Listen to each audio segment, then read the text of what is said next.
sneak peek at the next issue of the Mountain Xpress. This Wednesday, our cover story is about gangs in Asheville.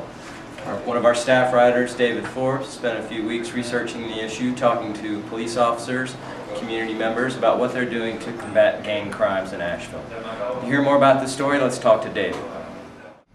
So David, I understand that the basis of your reporting for this story was documents from the Asheville Police Department. What sorts of records did you look at? I looked at a series of 69 incident reports covering 6 months in the heart of Asheville, all sorts of crimes the APD is called gang-related, including everything from armed robberies to vandalism to fights. And how does the department determine which crimes are gang-related? Well, in a variety of methods.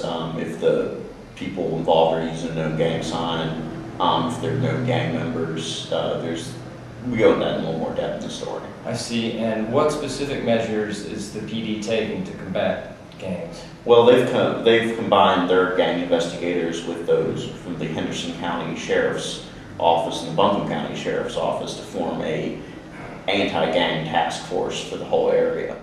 Thank you, David.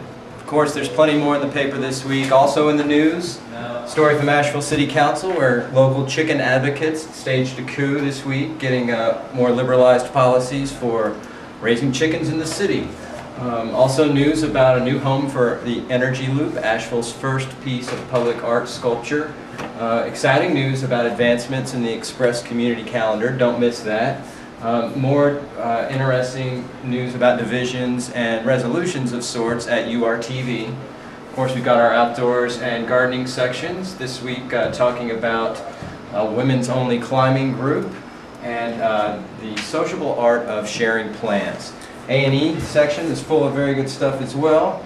Before we go there, I'll mention we have another story about the CTS contamination and green scene. A very interesting food story about how local restaurants are using Twitter to get the word out to customers. And then in the arts section, we've got a lovely profile of a Raleigh trio named Bowerbirds that is playing here at the Rocket Club. The Japanese psychedelic band Ghost is coming to Grey Eagle. They have a brand new column called Junker's Blues about navigating the second-hand world out there, visiting yard sales and junk shops and what have you.